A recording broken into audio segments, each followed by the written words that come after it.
بسم اللہ الرحمن الرحیم الہاکم التکاثر حتی زرتم المقابر صدق اللہ مولانا العظیم وصدق رسولہ النبی الکریم الامین.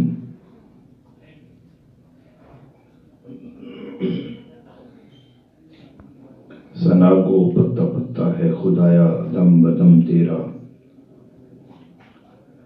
زمین و آسماں تیرے ہے موجود و عدم تیرا. جو دنیا میں تیرا کھا کر تیرا شکوہ کریں یا رب، تعجب ہے کہ ان پر بھی رہے لطف و کرم تیرا. مدانائے سہل ختم الرسل مولائے کل جس نے غبار راہ کو بخشا فروغ وادی سینہ.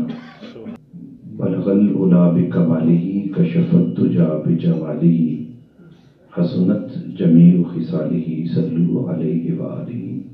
درود پاک پر اہتمام آباد. اللہم صلی علی سیدنا مولانا محمد حبیبنا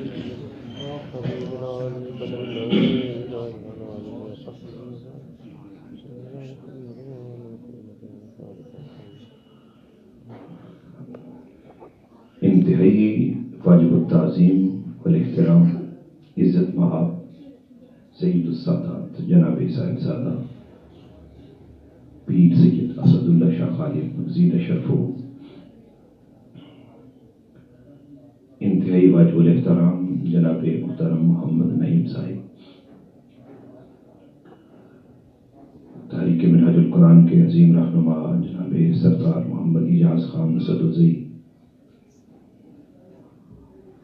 اور حضرت صاحبزادہ سید محمد قاسم عباسی زید شرفہ، اور محترم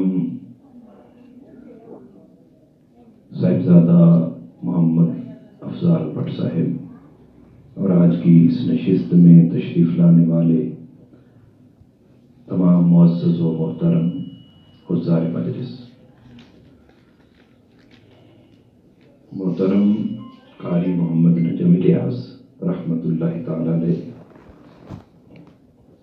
جن کی محبت میں جن کی روح کو ایصال ثواب کے لیے ہم یہاں جمع ہیں، اللہ تعالیٰ سے دعا ہے کہ باری تعالیٰ ہمارا مل بیٹھنا قبول فرمائے اور ان کو اپنے جوار رحمت میں جگہ نصیب فرمائے. اللہ رب العزت نے قرآن حکیم میں متعدد مقامات پر انسان کو تنبیہ فرمائی ہے کہ انسان تجھے اس دنیا میں نیک اعمال کے لیے اور اپنی عبادت کے لیے میں نے بھیجا. ایک خوبصورت پیرائے میں، حسین پیرائے میں، ایک خوبصورت اسلوب میں انسان کی تخویم ہوئی. قرآن پاک میں فرمایا لقد خلقنا الانسان فی احسن تقویم، اور ہم نے انسان کو انتہائی خوبصورت پیرائے میں بنایا. ثم رددناہ اسفل سافلین، اور پھر اس کو اس گھٹیا دنیا میں بھیج دیا. اب اس گھٹیا دنیا میں بھیجنے کا مقصد کیا ہے؟ انسان کو آزمایا جائے. وَلَنَبْلُوَنَّكُمْ بِشَيْءٍ مِّنَ الْخَوْفِ وَالْجُوعِ وَنَقْصٍ مِّنَ الْأَمْوَالِ وَالْأَنفُسِ وَالثَّمَرَاتِ. اس دنیا میں انسان کو بھیج کر بھوک سے، خوف سے، اموال کے نقص سے، جان مال کی واپسی پر، ثمرات پھل کیکیاں، ان کو واپس لے کر انسان کو اللہ پاک آزما رہا ہے. اور ساتھ ہی فرمایا جو ان آزمائشوں پر پورا اترتا ہے، صبر کرتا ہے، ان کے لیے فرمایا اے محبوب ان کے لیے وبشر الصابرین، بشارت ہے، خوشخبری ہے، کیونکہ وہ اللہ کی چنیدہ لوگ ہیں جو صبر کرتے ہیں. لیکن اس دنیا میں آ کر انسان اپنے اس حقیقی مقصد کو بھول چکا کہ اس کو کس لیے یہاں بھیجا گیا تھا.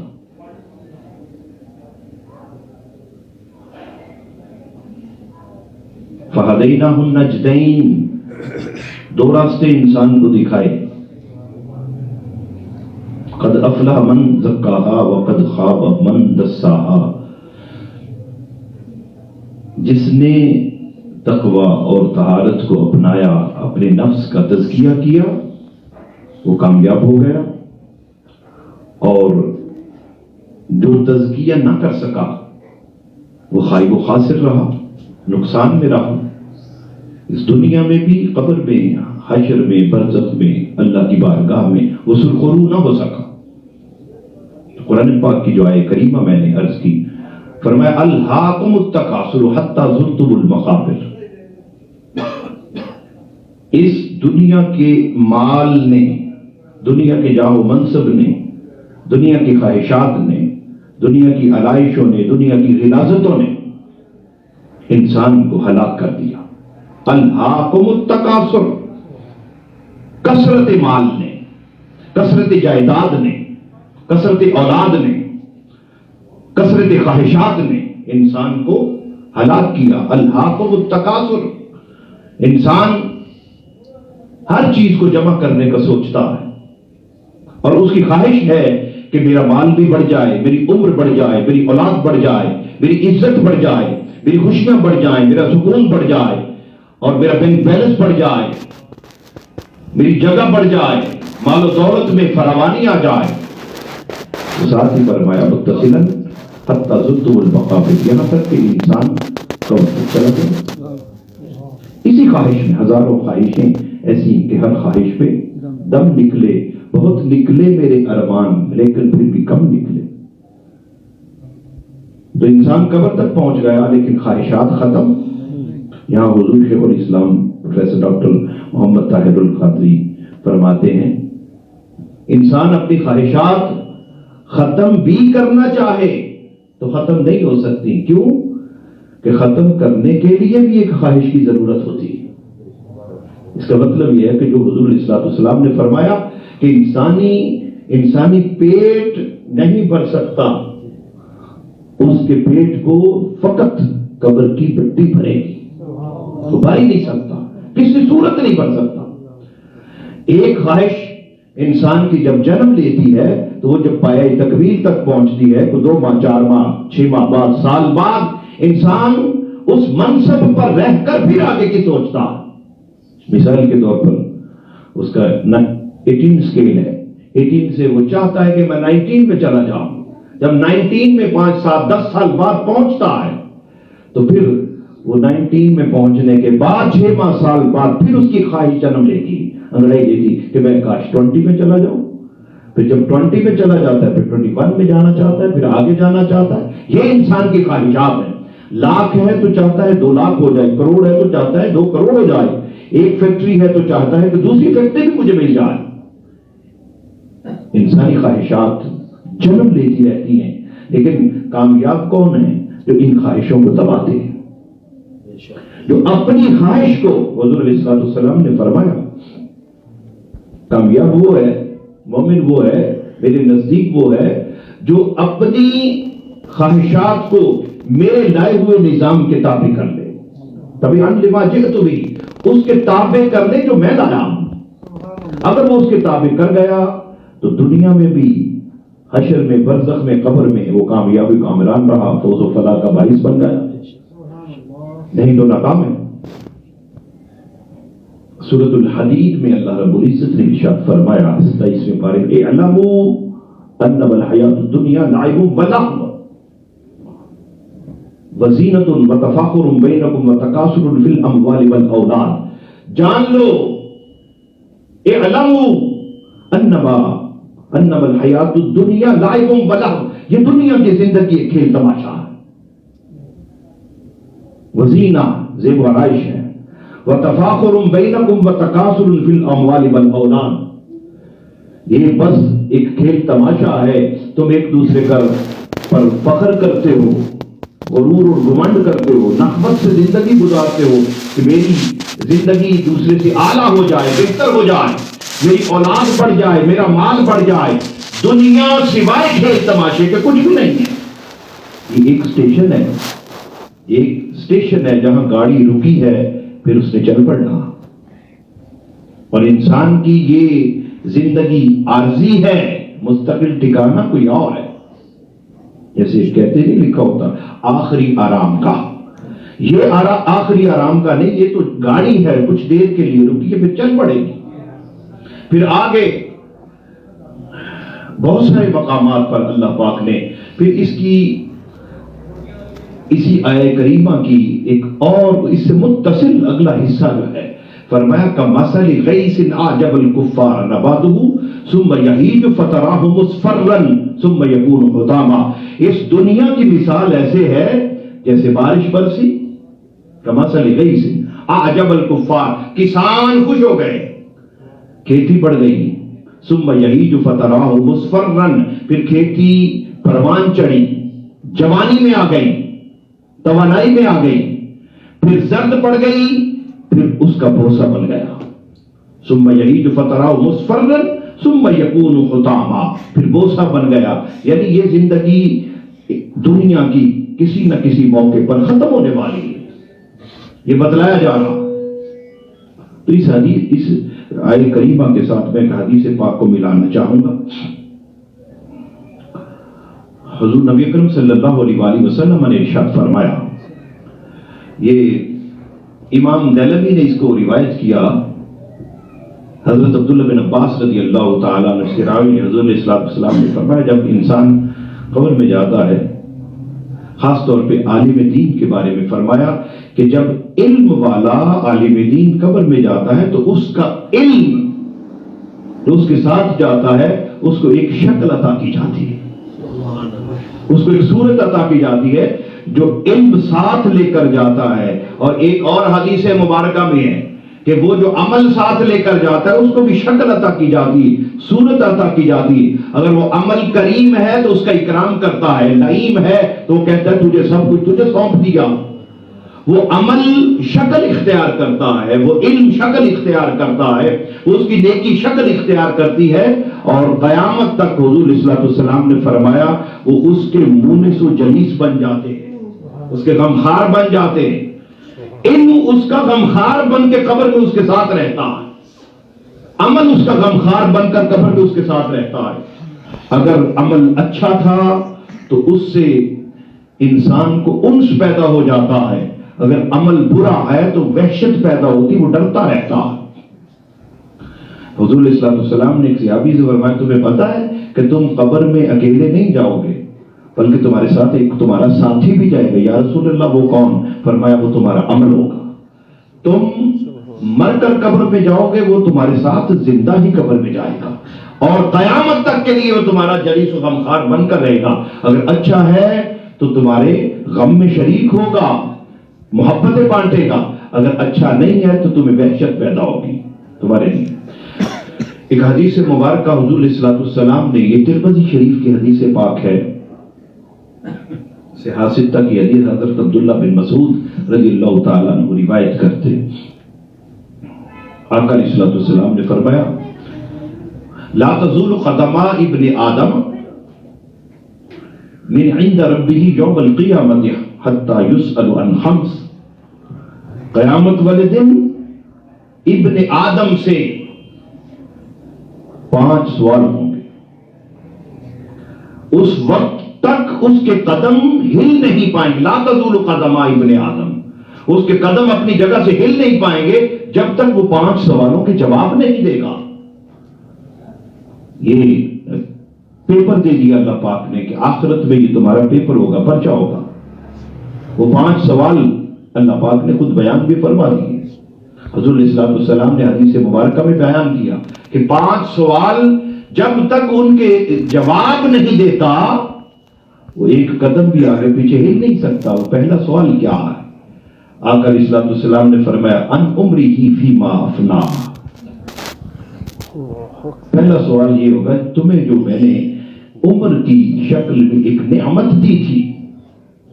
یہ نعمت جو عمر والی تمہیں دی تھی، بتا یہ 60-70 سالہ زندگی، 100 سالہ زندگی کو مائنس پلس کر کے جتنی بھی ایوریج عمر ہے وہ جو تمہیں عطا کی تھی، بتا وہ کہاں فنا کی ہے، کہاں گزاری ہے؟ تیری زندگی سے میری مخلوق کو فائدہ ملا یا نقصان پہنچتا رہا؟ تو اس دنیا کے اندر رہ کر، اپنی سوسائٹی میں رہ کر تو اپنے مفاد کو دیکھتا رہا یا لوگوں کے مفادات ان کا خیال رکھتا رہا؟ اگر تو انسان کو صرف اپنے مفادات کا خیال ہے تو اس میں اور جانور میں تو کوئی فرق نہ رہا. اگر وہ انسان ہے تو وہ تو دوسروں کا خیال رکھتا ہے. کرو مہربانی تم اہل زمین پر، خدا مہربان ہوگا عرش بری پر. ارحم من فی الارض یرحمک من فی السماء.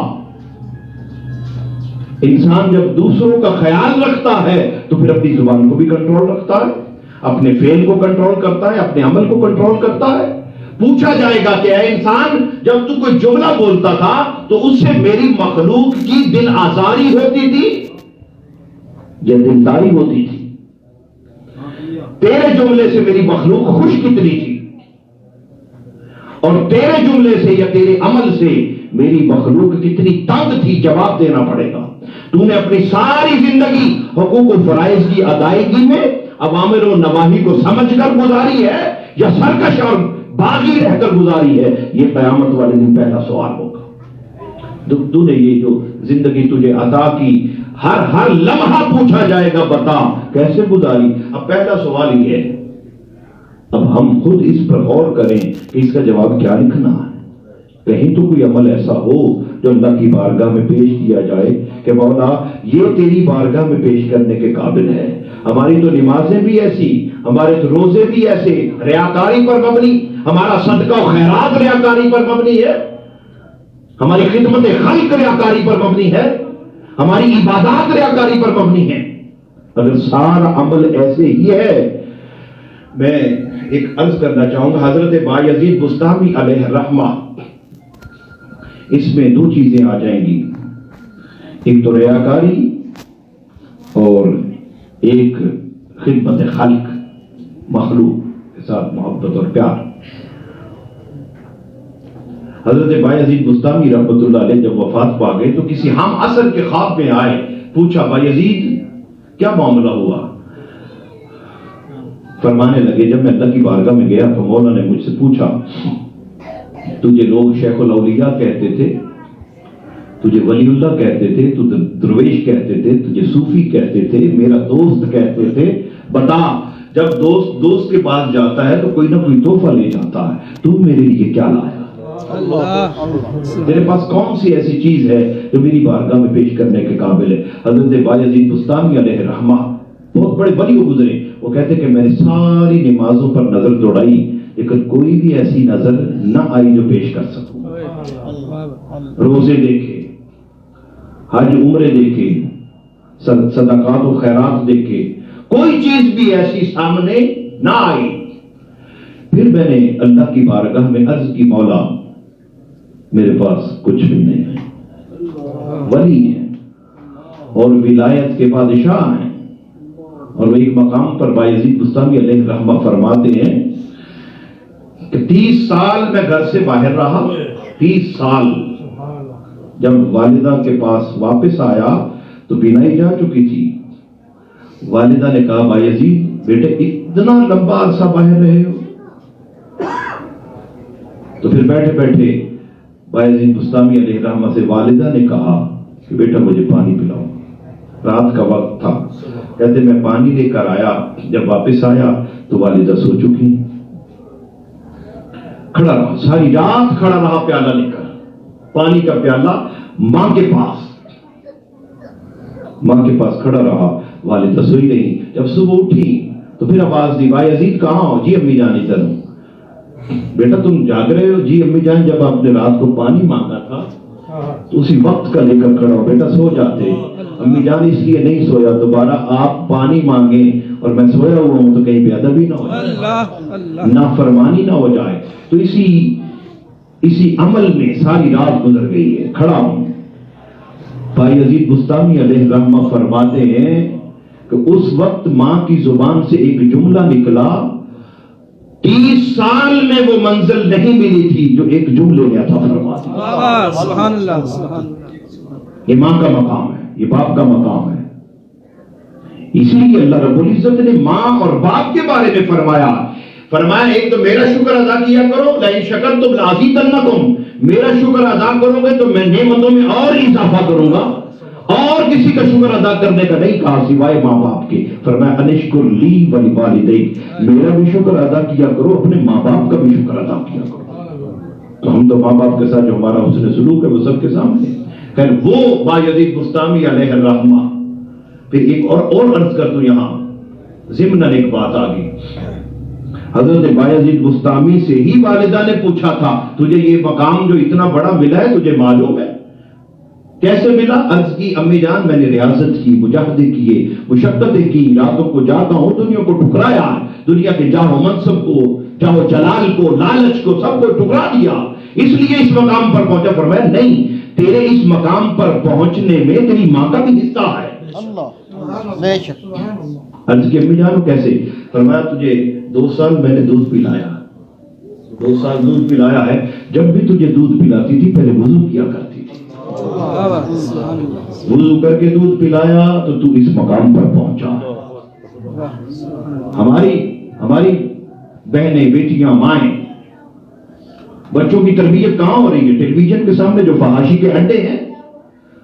پچھلے زمانے میں چلے جائیں تو بچے کو کھلایا بھی جا رہا ہے تو قرآن پاک کی تلاوت ہو رہی ہے، بچے کو پڑھایا جا رہا ہے تو قرآن پاک کی تلاوت چل رہی ہے، درود و سلام چل رہا ہے۔ آج اگر کوئی یہ کہتا ہے کہ میری اولاد نافرمان ہے، بات نہیں مانتی، تو ان کا شکوہ بنتا ہی نہیں ہے۔ کیوں؟ کہ انہوں نے ان کو سکھایا ہی نہیں، ان کو اس راہ پر چلایا ہی نہیں۔ تو وہ بایزید بستامی علیہ رحمہ وہ فرماتے کہ میں نے عرض کی بری تعالیٰ میرے پاس کچھ بھی نہیں، اللہ پاک نے فرمایا لیکن ہم نے پھر بھی تجھے بخش دیا۔ وجہ کیا بنی؟ اللہ پاک فرما رہے ہیں سردیوں کی ایک ٹھٹھرتی رات تھی، جاڑے کا موسم تھا، انتہائی سردی تھی، تو اپنی جھونپڑی کے اندر میری عبادت میں محو تھا، مصروف تھا۔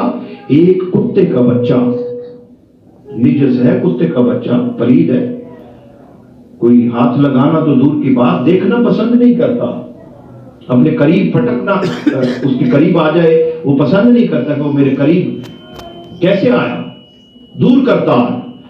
حضرت بایزید بستامی علیہ رحمہ سن رہے ہیں، مولا فرما رہے ہیں کہ تو اس سردی ٹھٹھرتی رات میں، اس خنکی میں، جاڑے میں، جب وہ بلکتا چیختا چلاتا تیری جھونپڑی میں آیا، تو نے دیکھا کہ یہ اللہ کی مخلوق ہے، اللہ کی مخلوق ہے، کہیں یہ مر نہ جائے، سردی سے بیمار نہ ہو جائے، تڑپ رہا تھا، تو تو نے اس کو اپنے لحاف میں، کمبل میں چھپایا، ہم نے تجھے اپنی رحمت میں چھپا دیا۔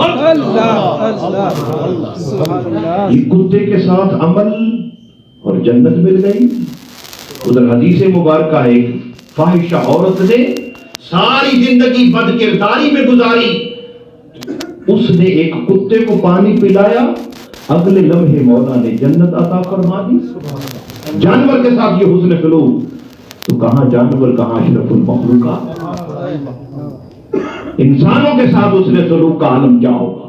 پھر انسانوں میں سب سے پہلے ماں ہے، سب سے پہلے ماں ہے اور باپ ہے۔ تو پہلا سوال عرض کر رہا تھا، پہلا سوال پوچھا جائے گا کہ تو نے زندگی کہاں گزاری، کیسے فنا کی؟ دوسرا سوال وقت کی کمی۔ دوسرا سوال وَأَنْ شَبَابِهِ فِي مَا أَبْلَى، ایک تو پوری زندگی اس کا احاطہ کیا، 1 سال سے لے کے 60 سال تک، 70 سال تک، 80 سال تک، 50 سال تک ساری زندگی کا احاطہ کر لیا۔ پھر اس کے اندر، اسی لائف کے اندر سے اسپیسیفائی کیا ہے جوانی کو، کہ جوانی کے بارے میں الگ دوسرا سوال کیا جا رہا ہے، یہ بتا جوانی کہاں گزاری ہے، جوانی کس عالم میں گزاری ہے؟ تیرے وہ 20 اور 25 سال کا تھا، 30 سال کا تھا، 35 40 سال کا جب پوری جوانی کا عالم تھا، وہ جوانی کے ایام تیرے کیسے گزرے ہیں؟ اس کا سوال الگ سے ہوگا، کیونکہ جوانی میں انسان کو طاقت کا، توانائی کا، قوت کا گھمنڈ ہوتا ہے اور وہ کسی کو خاطر میں نہیں لاتا۔ تیری جوانی دوسروں کی خدمت میں گزری ہے یا ظلم اور زیادتی میں گزری ہے؟ یہ سوال الگ سے کیا جائے۔ در جوانی توبہ کردن شیوائے پیغمبری، وقت پیری گرگ ظالم میشوت پرہیزگار۔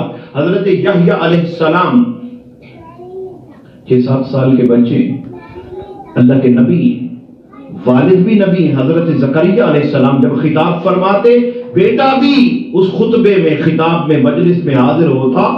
حضرت یحییٰ علیہ السلام جب خشیت الہیہ پر، تقوی طہارت پر بات ہو رہی ہوتی تو حضرت یحییٰ علیہ السلام غش کھا کر گر جاتے، بے ہوش ہو جاتے۔ بچے ہیں ابھی، کتنی عمر ہے، لیکن خشیت الہیہ کا یہ عالم تھا۔ حضرت زکریا علیہ السلام نے ان کو روک دیا کہ میرے خطاب میں نہ آیا کر، لیکن وہ پھر بھی چھپ چھپ کر کہیں حاضر ہو جاتے۔ اس وقت پتہ چلتا جب چیخ کی آواز آتی، یحییٰ بھی آیا، روک دیا۔ پھر ایسا ہوا کہ وہ گھر سے نکل گئے، غائب ہو گئے۔ 3-4 دن گزر گئے، ڈھونڈتے رہے، والدہ ڈھونڈتی ڈھونڈتی پہاڑوں میں چلی گئی۔ ایک چرواہا تھا، اس سے پوچھا کوئی چھوٹا سا بچہ بھی دیکھا؟ انہوں نے کہا بچہ تو نہیں دیکھا، اس پہاڑ کے اندر سے، غار سے 3 دن سے رونے کی آوازیں آ رہی ہیں، آہو بکار، اور 3 دن سے یہ میری بکریاں بھی ادھر آ کر غمگین ہو جاتی۔ 3 دن سے انہوں نے بھی کچھ نہیں کھایا۔ 3 دن ایسے گزر گئے۔ اندر چلی گئی والدہ ماجدہ، وہ سجدے کی حالت میں ہے۔ سیدنا یحییٰ علیہ السلام سجدے کی حالت میں جب قدموں کی آواز سنی تو آواز دی، اے ملک الموت آ گئے، اے ملک الموت آ گئے۔ فرمایا ملک الموت نہیں ہوں، میں تیری ماں ہوں، تجھے لینے آئی، اٹھ گھر چل۔ نے کہا اماں جان مجھے رہنے دے۔ نہیں، میں نے تجھے لے کے جانا۔ کہتے اگر لے کر جانا ہے تو ایک وعدہ کریں۔ وعدہ کیا؟ کہ قیامت والے دن مولا سے مجھے بخشوانے کی۔ بیٹا ہے، چھوٹا سا بچہ ہے، تو ان کے بچپن کا یہ عالم تو جوانی کا عالم کیا ہوگا؟ وقت پیری گرگ ظالم میشوت پرہیزگار۔ بڑھاپے کے حالت میں جا کر تو انسان کو معلوم ہے کہ اب فصل پک چکی ہے، اس لیے کٹنا ہے۔ جوانی کے عالم میں انسان بھول جاتا ہے۔ در جوانی توبہ کردن شیوائے پیغمبری۔ اگر جوانی کے عالم میں کوئی توبہ کرتا ہے جو پیغمبرانہ شان رکھتا ہے، پیغمبرانہ شیوا رکھتا ہے، وہ پیغمبرانہ شان کا مظہر بن جاتا ہے۔ تو یہ دوسرا سوال ہوگا۔ تیسرا سوال ہوگا وَأَنْ مَالِهِ مِنْ أَيْنَ اكْتَسَبَهُ، مال کہاں سے کمایا؟ سورس آف انکم کیا تھا؟ کہاں سے مال تیرے پاس آتا تھا؟ تیری جو جیب بھرتی تھی، تیری تجوری بھرتی تھی، وہ کماتا تھا خود اپنے ہاتھوں سے یا ظلم کرتا تھا یا زیادتی کرتا تھا، رشوت خور تھا، سود خور تھا، حرام خور تھا، کیا کرتا رہا؟ کہاں سے تیرا مال آیا ہے؟ اس مال کا اکیلے حساب دینا ہوگا۔ تو اللہ کی مخلوق کے ساتھ کیا کرتا رہا؟ کوئی خفیہ پلاننگ کرتا رہا؟ کوئی اعلانیہ طور پر ظلم اور زیادتی کرتا رہا؟ وہ سارا مال کا حساب دینا ہوگا۔ یہ لیا کہاں سے؟ وفیما انفقہ۔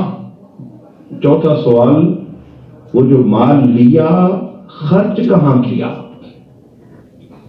اسلام میں اور جو نان اسلامک ریلیجن ہے ان میں فرق یہی ہے کہ وہ بھی سورس آف انکم پوچھتے ہیں کہ مال لیا کہاں سے، لیکن یہ نہیں پوچھتے کہ خرچ کہاں کر رہے ہو۔ اسلام یہ بھی پوچھتا ہے کہ تمہارا مال خرچ کہاں ہو رہا ہے۔ یہ پوچھا جائے گا کہ اللہ کی راہ میں خرچ ہو رہا ہے۔ من احب للہ وابغض للہ واعطى للہ ومنع للہ فقد استقبل الایمان۔ جس نے محبت کی کسی کے ساتھ صرف اللہ کے لیے، حضور فرما رہے ہیں، اور جس نے کسی سے بغض رکھا، دشمنی رکھی، کس کے لیے؟ صرف اللہ کے لیے۔ کسی کو مال عطا کیا، کسی کو دیا کچھ، کس کے لیے؟ صرف اللہ کے لیے۔ اور کسی کو دینے سے اپنے ہاتھ کو روک لیا، کس کے لیے؟ اللہ کے لیے، فرمایا فقد استکمل الایمان، اس نے اپنا ایمان مکمل کر لیا۔ یعنی انسان کی اپنی خواہشات ہی ختم ہو جائیں۔ تاجدار کائنات صلی اللہ علیہ وآلہ وسلم کے بارے میں مولا فرما دے وما ینطق عن الہوا، وہ اپنی خواہش سے کلام کرتے ہی نہیں ہیں۔ تو اے بندے، وہ محبوب خدا ہو کر اپنی خواہش سے کلام نہیں کرتے، تو اے بندے تو بھی تو مصطفیٰ کا امتی ہے، تیری اپنی خواہشات کیوں ختم نہیں ہوتی؟ تو اپنی خواہشات کو ختم کر کے مصطفیٰ کی سیرت کے تابع کیوں نہیں ہو جاتا؟ جب تک تو مصطفیٰ کی سیرت کے تابع نہیں ہوگا، اس دنیا میں بھی خائب و خاسر ہے، قبر میں بھی، حشر میں بھی خائب و خاسر ہوگا۔ اور اگر تو مصطفیٰ کی سیرت کے تابع ہو جائے تو پھر رہے گا تو زمین پر، رہے گا زمین پر، خبریں تو مالا اعلیٰ کی دیا کرے گا۔ زمین پر رہ کر پھر تیری حالت یہ ہوگی، کتنے شاہان وقت گزر گئے، بادشاہان وقت مر گئے، کتنے سلطان مر گئے، کوئی پوچھنے والا نہیں، لیکن جنہوں نے اپنی زندگی مصطفیٰ کے تابع کر دی، مصطفیٰ کی سیرت کے تابع کر دی، اپنی خواہشات کو ختم کر کے آقا علیہ الصلوۃ والسلام کی سیرت کو اپنایا، ہزاروں سال بھی گزر گئے، آج بھی دادا گنج بخش علی اجمیری کا نام زندہ ہے، خواجہ اجمیر کا نام زندہ ہے، سلطان باہو کا نام زندہ ہے، امام بری سرکار کا نام زندہ ہے، پیر سیال لجپال کا نام زندہ ہے، شہنشاہ گولڑا کا نام زندہ ہے۔ کیوں؟ کہ انہوں نے اپنا من مار کر مصطفیٰ کے قدموں میں پیش کر دیا۔ پھر یہ تیسرا سوال، چوتھا سوال یہ ہوگا کہ مال خرچ کہاں کیا، لوگوں پر لگایا یا لوگوں سے چھین لیا؟ پھر یہ پوچھا جائے گا کہ تم نے، تیرا یہاں ایک